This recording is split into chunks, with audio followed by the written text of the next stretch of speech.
السلام علیکم ورحمۃ اللہ وبرکاتہ۔ قربانی کے متعلق 10 مسئلے سمجھ لیں۔ یہ 10 مسئلے ابھی مجھے پیش آئے ہیں، کسی نے پوچھا ہے تو میں نے ان کو بھی بتایا، تو میں آپ کو بھی بتانا چاہتا ہوں کہ ہو سکتا ہے کہ آپ کو بھی یہ مسئلے پیش ہوں تو آپ بھی ان 10 مسئلوں کو اچھی طریقے سے سمجھ لیں۔ پہلا مسئلہ یہ ہے کہ قربانی ہر سال کرنا ہے۔ بعض لوگ یہ سمجھتے ہیں کہ قربانی جیسا کہ حج کی طرح ہے، حج زندگی میں ایک بار ہے، قربانی بھی زندگی میں ایک بار ہے، ایسا نہیں ہے۔ قربانی ہر سال ہے۔ اگر ہر سال آدمی صاحب نصاب ہے تو قربانی آدمی کو ہر سال کرنا ہے۔ جس سال صاحب نصاب نہیں ہے اس سال نہیں کرنا ہے۔ قربانی کا مسئلہ کیا ہے؟ جس سال آدمی صاحب نصاب ہے ہر اس سال آدمی کو قربانی کرنا ہے۔ صاحب نصاب نہیں ہے تو کوئی بات نہیں، چھوڑ دے، لیکن جس سال آدمی صاحب نصاب ہے ہر اس سال آدمی کو قربانی کرنا ہے۔ یہ پہلا مسئلہ ہے۔ دوسرا مسئلہ ہے، سمجھ لے گھر کے اندر جتنے بھی لوگ صاحب نصاب ہیں، اگر گھر کے اندر بیوی بھی صاحب نصاب ہے، یعنی اگر بیوی کے پاس 50,000 روپے کا سونا ہے، 50,000 کی چاندی ہے، 50,000 روپے کیش ہیں بیوی کے پاس، اور آپ کے پاس بھی 50,000 روپے کیش ہیں، تو آپ 2 قربانی کرنا ہے آپ کو۔ ایسا نہیں کہ گھر والوں کی طرف سے سب کی طرف سے ایک ہو جائے گی، ایک نہیں بلکہ آپ کو الگ الگ کرنا ہے۔ جتنے لوگ گھر کے اندر صاحب نصاب ہیں، جن لوگوں کے پاس 50,000 روپے ہیں، ان 3 دنوں کے اندر ان تمام لوگوں کو قربانی کرنا ہے۔ اور تیسرا مسئلہ ہے، سمجھ لیں کہ بعض لوگ یہ سمجھتے ہیں پہلی قربانی تو بکرے کی ہوگی، نہ جانے کس نے یہ بات اڑا دی ہے، ایسا نہیں ہے، بلکہ وہ تو آپ کی استطاعت کے اوپر ہے، آپ کی حیثیت کے اوپر ہے۔ اگر آپ کے پاس اتنا مال ہے، آپ کے اندر اتنی استطاعت ہے، اتنی طاقت ہے کہ آپ بکرا لے سکتے ہو، آپ ہر سال بکرا لے لیں، آپ پہلی قربانی بکرے کی لے لیں، تو پہلی قربانی بکرے کی ہی لینا، ایسا نہیں ہے۔ آپ کے اندر جو طاقت ہے، آپ بکرا لینا چاہتے ہو بکرا لے لیں، مینڈا لے لیں، دمبا لے لیں۔ اگر آپ حصہ لینا چاہتے ہو 5-6 ہزار روپے کا تو آپ حصہ بھی لے سکتے ہیں۔ پہلی قربانی بکرے کی ہی کرنا ہے، ایسا نہیں ہے، ایسا کہیں نہیں، یہ ہماری اپنی بنائی ہوئی باتیں ہیں۔ اور جو چوتھا مسئلہ ہے وہ یہ ہے کہ بعض لوگ یہ سمجھتے ہیں کہ بکرے کا زیادہ ثواب ہے، بکرے کا زیادہ ثواب ہے اور حصہ لینے کا اتنا ثواب نہیں ہے، ایسا نہیں ہے، بلکہ ثواب اس جانور کا ہے، اس حصے کا، اس قربانی کا ہے جو قربانی حلال پیسوں سے کی جائے گی، اور جس قربانی کو کرتے ہوئے آپ کی نیت صاف ہے۔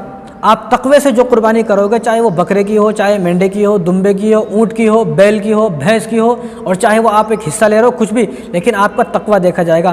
اگر آپ تقوی کے ساتھ چھوٹا سا ایک حصہ لے رہے ہو 5 سے 6 ہزار روپے میں، اور بنا تقوی کے آپ جو ہے وہ ایک بکرا لے رہے ہو 1 لاکھ روپے کا، کوئی فائدہ نہیں ہے۔ تقوی دیکھا جائے گا، وہ قربانی قابل قبول ہے، وہ قربانی اللہ کو پسند ہے کہ جس قربانی میں تقوی ہے۔ تو یہ نہیں سمجھنا چاہیے کہ بکرے کا زیادہ ثواب ہے اور وہ بیل کا ثواب نہیں ہے، بھینس کا ثواب نہیں، ایسا نہیں، ثواب سب کا برابر ہے۔ افضل ہے بھیڑ دمبا کا لے لیا جائے، افضل ہے، کوئی ایسا فرق نہیں ہے، 19-20 کا فرق ہے۔ ایسا نہیں کہ بکرے کا نہیں لیا تو کم ثواب ملے گا، بکرے کا لیا تو زیادہ ثواب ملے گا، ایسا کچھ نہیں ہے۔ بیل کا بھی وہی ثواب ہے، بھینس کا بھی وہی ثواب ہے، اونٹ کا بھی وہی ثواب ہے، دمبے کا بھی وہی ثواب ہے، بھیڑ کا بھی وہی ثواب ہے، بکرے کا بھی، سب کا برابر ثواب ہے، کم زیادہ کسی کا نہیں ہے۔ یہ تو لوگوں نے اپنے بکرے بیچنے کے واسطے کہ ہمارے بکرے زیادہ سے زیادہ بکیں، اور لوگ جن کو بکرے کھانے کا شوق ہے وہ اس بات کو اڑا رہے ہیں، بیچنے والے اور کھانے والے، یہ 2 آدمی اس بات کو اڑا رہے ہیں کہ بکرے کا زیادہ ثواب ہے، ایسا کچھ نہیں ہے، ثواب سب کا برابر ہے۔ اور 5واں مسئلہ یہ ہے کہ بعض لوگ یہ سمجھتے ہیں کہ ایک بار قربانی لیا تو ہر سال لینا پڑے گا۔ ابھی ایک کل ایک آدمی آئے تھے، وہ بول رہے تھے میں قربانی تو لے لوں گا لیکن ایک بار لے لے تو ہر سال لینا پڑتا نا، پھر اگلی سال میرے پاس پیسے نہیں آتے تو میں کیا کروں؟ بتاؤ، یہ کس نے بتا دی یہ بات؟ یہ عجیب عجیب باتیں، عجیب عجیب مسئلے کون بتاتا ہے، سمجھ میں نہیں آتا۔ تو قربانی اگر ایک بار لے لیا تو پھر ہر سال لینا پڑے گا، ایسا نہیں ہے۔ جس سال آپ صاحب نصاب ہو اس سال آپ کو قربانی لینا ہے۔ اس سال آپ صاحب نصاب ہو آپ لے لیں، اس کے بعد آپ اگر پوری زندگی صاحب نصاب نہیں ہوئے تو کوئی بات نہیں۔ تو اس طرح یہ نہیں سوچنا چاہیے کہ ایک بار قربانی کا حصہ لے لے تو اب ہر سال لینا پڑے گا، ہر سال لینا پڑے گا۔ اب وہ یہ بول رہے تھے کہ ہر سال میں کیسے لوں گا، میرے پاس تو اتنے پیسے نہیں ہے، بڑی مشکل سے یہ سال میرے پاس پیسہ ہے، تو ایسا نہیں ہے۔ جس سال آپ صاحب نصاب اس سال آپ کو قربانی لینا ہے، بس اتنا سمجھے، ہر سال لینا ضرور نہیں ہے۔ چھٹا مسئلہ یہ ہے کہ بعض لوگ یہ سمجھتے ہیں کہ شادی سے پہلے قربانی کرنا نہیں ہے، شادی کے بعد ہے قربانی۔ شادی سے پہلے آپ آئی فون لوگے، شادی سے پہلے آپ گاڑی لوگے، شادی سے پہلے آپ کاروبار کرو گے، شادی سے پہلے آپ دکان بناؤ گے، شادی سے پہلے آپ زمین لوگے، پلاٹ لوگے، شادی سے پہلے آپ خوب فضول خرچی کرو گے، عیاشی کرو گے، سارے شوق پورے کرو گے، لیکن قربانی نہیں کرو گے، یہ بدنصیبی ہے، یہ محرومی ہے، ایسا نہیں ہے۔ بالغ جب آدمی ہو جائے گا، شادی تو تیری 50 سال میں بھی نہیں ہوتی، اب 40-50 سال کے لوگ بھی شادی نہیں کر رہے ہیں، 50 سال 40 سال کی عمر میں لوگ شادی کر رہے ہیں، بتاؤ کیا وہ قربانی نہیں کریں گے؟ ایسا نہیں ہے، شادی سے اس کا کوئی تعلق نہیں ہے، اس کا تعلق ہے بالغ ہونے کے بعد سے اور صاحب نصاب۔ بالغ ہو گیا، صاحب نصاب، ان 2 چیزوں سے کا تعلق ہے۔ بالغ ہو گیا، اب بالغ ہونے کے بعد صاحب نصاب ہے، بس اب قربانی کرنا ہے، شادی سے کوئی تعلق نہیں ہے۔ اور 7واں مسئلہ یہ ہے کہ بعض لوگ یہ سوچتے ہیں کہ عقیقے سے پہلے قربانی نہیں کرنا، عقیقہ ایک مستحب عمل ہے۔ عقیقہ 7 دن میں، 14 دن میں، 21 دن میں کرے تو سنت ہے، اس کے بعد مستحب ہے، نہیں کرے تو بھی چل جاتا، لیکن یہ قربانی کرنا واجب ہے۔ قربانی کا شادی سے، عقیقہ سے کوئی تعلق نہیں ہے۔ بھئی تو عقیقہ نہیں کرتا 70 سال تک، اب 70 سال تک قربانی نہیں کرے گا کیا؟ تو عقیقہ کا کوئی تعلق نہیں ہے قربانی سے، قربانی ایک الگ مسئلہ ہے، عقیقہ ایک الگ مسئلہ ہے۔ 8واں مسئلہ یہ ہے کہ بعض لوگ یہ سمجھتے ہیں کہ سونا ہے، چاندی ہے، زمین ہے، گھر ہے، گاڑی سب، لیکن پیسے نہیں ہے، کیا کروں؟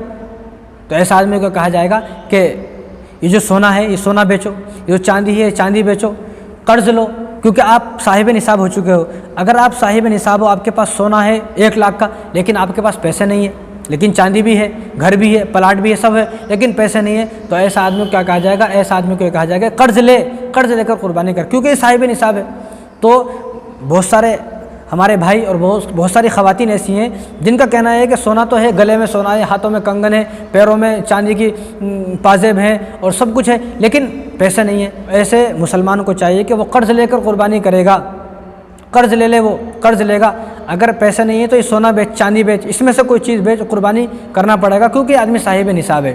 9واں مسئلہ یہ ہے کہ چھوٹے بچے کا لے سکتے ہیں نہیں؟ دیکھو، بڑے کی طرف سے اگر بڑا آدمی صاحب نصاب ہے تو اس کی طرف سے لینا واجب ہے، چھوٹے بچے کی طرف سے لینا نفل ہے۔ چھوٹے بچے کا بھی آپ قربانی کا حصہ لے سکتے ہیں، قربانی کا حصہ چھوٹے بچے کا بھی لے سکتے ہیں، لیکن وہ نفل ہے، واجب نہیں ہے۔ واجب جو آدمی بالغ ہو گیا اور صاحب نصاب ہے، اس آدمی پر قربانی کا حصہ لینا واجب ہے۔ یہ چھوٹا بچہ ہے، اس کی طرف سے لینا نفل ہے، اس کی طرف سے بھی لے سکتے ہیں۔ اور 10واں مسئلہ یہ سمجھیں کہ ایک جانور ہے، ایک ہی جانور میں آپ قربانی کا حصہ بھی لے سکتے ہیں جو واجب ہے، اسی جانور میں آپ ولیمہ کا بھی حصہ لے سکتے ہیں، اسی جانور میں آپ عقیقہ کا بھی حصہ لے سکتے ہیں، اسی جانور میں آپ نفل قربانی بھی لے سکتے ہیں، اسی جانور میں آپ مرحومین کی طرف سے بھی لے سکتے ہیں، اسی جانور میں آپ حضور صلی اللہ علیہ وسلم کی طرف سے بھی لے سکتے ہیں۔ یعنی ایسا نہیں ہے کہ ایک جانور ہے تو اس جانور میں صرف قربانی کے حصہ لینا ہے۔ اب اگر یہ مسئلہ ہوتا کہ ایک جانور میں قربانی کا ہی لینا ہے، تو اگر ایک جانور میں 7 حصے ہوتے ہیں اور 7 حصوں میں سے 5 حصے تو ہو گئے، اب 2 نہیں مل رہے اور 2 کوئی ہے ہی نہیں شہر میں، پھر کیا کریں گے؟ تو اس لیے یہ مسئلہ نہیں ہے، مسئلہ یہ ہے کہ ایک ہی جانور میں قربانی کا حصہ جو واجب ہے وہ بھی لیا جا سکتا ہے، جو بچوں کی طرف سے نفل ہے وہ بھی لیا جا سکتا ہے، عقیقہ کا بھی لیا جا سکتا ہے، ولیمہ کا بھی، کوئی آدمی ولیمہ کرنا چاہ رہے، ولیمہ اگر ان دنوں کے اندر ولیمہ کرنا چاہ رہے ہیں تو بھی ایک حصہ لے لیں کہ بھائی میرا ایک حصہ اس میں سے نکال دیں، میں اس حصہ کا ولیمہ کر لوں گا۔ کوئی آدمی عقیقہ کرنا چاہ رہے ہیں اپنے بچوں کا، تو بچہ ہے تو اس کے 2 حصہ لینا ہے تو 2 حصے اسی جانور میں لے سکتے ہیں، ایک حصہ بچی کی طرف سے تو بچی کی طرف سے ایک حصہ بھی اسی جانور میں، یعنی ایک ہی جانور میں سارے حصے لیے جا سکتے ہیں۔ ایسا کوئی دین جو ہے بڑا آسان ہے، دین کوئی ایسا سخت نہیں ہے کہ جس کے بارے میں اتنی سختیاں ہوں کہ آدمی دیکھ کر ڈر جائے اور سہم جائے اور عمل ہی نہ کر سکے۔ الدین یسر، دین بہت آسان ہے۔ تو ایک ہی جانور بڑا جانور ہے، اس میں 7 حصے ہوتے ہیں، وہ 7 حصوں میں قربانی کا بھی ہو سکتا ہے، عقیقہ کا بھی ہو سکتا ہے، ولیمہ کا بھی ہو سکتا ہے، اور مرحومین کی طرف سے بھی ہو سکتا ہے، حضور کی طرف سے بھی ہو سکتا ہے، اور چھوٹے بچوں کی طرف سے جو نفل لینا چاہ رہے ہیں آپ کہ بھائی پورے گھر والوں کی طرف سے ایک نفل لوں گا، تو وہ بھی آپ لے سکتے ہیں، نفل بھی لے سکتے ہیں اور واجب بھی لے سکتے ہیں، قربانی عقیقہ سب لے سکتے ہیں۔ تو یہ قربانی کے 10 مسئلے تھے جو میرے سامنے ابھی پیش آئے تھے، تو امید ہے کہ آپ کو بھی یہ مسئلے سمجھ میں آ گئے ہوں گے۔ السلام علیکم ورحمۃ اللہ وبرکاتہ۔